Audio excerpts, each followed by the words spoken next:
Hello, and thank you for taking the time to watch this video. My name is Richard Lavoie, and I'm a history teacher at Saugus High School in Saugus, Massachusetts. But you probably already knew that. The reason I have put this video together is to give you a glimpse of a new trend in education, and to explain to you how I'm going to try to incorporate this trend into my lessons throughout the school year. I started teaching the year 2000, and my classroom had a chalkboard, a desk, and not much more. Fearing embarrassing chalk stains on my clothing, I began to look for alternative methods of presenting information for student learning, and I stumbled upon Microsoft PowerPoint. It revolutionized my teaching methods and gave me a new passion for trying to incorporate the latest technology into my classroom.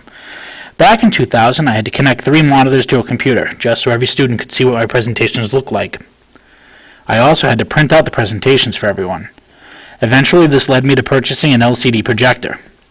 A few years after that, the school district bought an interactive whiteboard for my classroom. This smartboard allowed for students to become actively engaged in a traditional lesson. This is where we've become stagnant, however, because after pioneering this technology for Saugus High School and endorsing it wholeheartedly, we now have a smartboard or similar device in a vast majority of our classrooms. But we haven't gone further. I've piloted other pieces of technology, but I find myself always resorting to my comfort zone of presentations on the smartboard. Last year, I was fortunate enough to serve the district in a different capacity. In my position, I attended a variety of education conferences. One of the workshops that I witnessed was showcasing a new strategy being used by a private school math teacher. He called it the flipped classroom. I had heard the terminology before, flipping your classroom, but this was my first real exposure to the concept, and it seemed pretty cool. Here is the basic premise. Instead of students coming into class and hearing a traditional lecture about whatever their teacher is talking about, the students watch the lecture for homework. Instead of getting homework assigned after a traditional lecture, the students work on their assignments in school with their teacher being present and being able to help if necessary. The idea for a math class makes perfect sense. A student watches a video on how to perform a certain mathematical function and then comes to class prepared with their newfound skill. If they are struggling, the teacher is right there to help. The old model would have students struggle at home and not be prepared for the following day.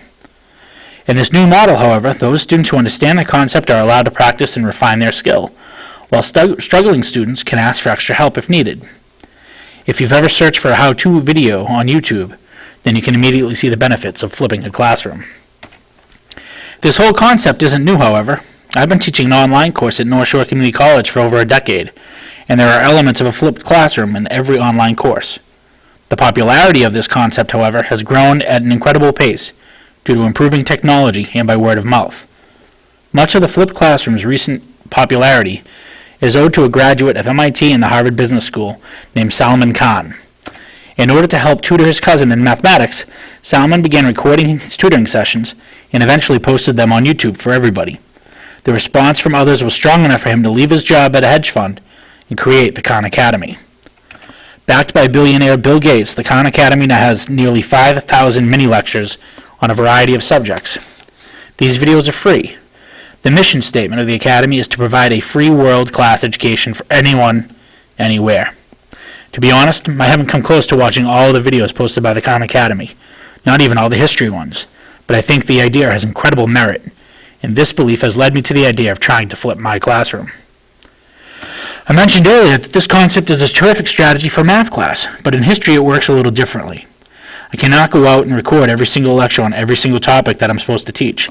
Logistically, it would be nearly impossible, and in all honesty, it would ruin the dynamic of a good history classroom. So, here's what I'm going to try to do.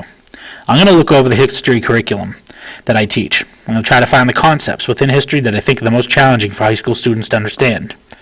I am then going to prepare micro-lessons on these topics. My micro-lessons will be tailored specifically for Saugus High School students. I do not know how many I will actually make this year, but my guess is around 10. All of the lessons will be less than 20 minutes long, but most will be between 7 and 10 minutes. The idea is to be concise but accurate. Tied to each of these lessons will be a few short questions for the students. These assessments will gauge your understanding of the concepts and will guide me in determining how much discussion we will need in future classes. Another way I plan on flipping the classroom is by producing some review videos for the units we study.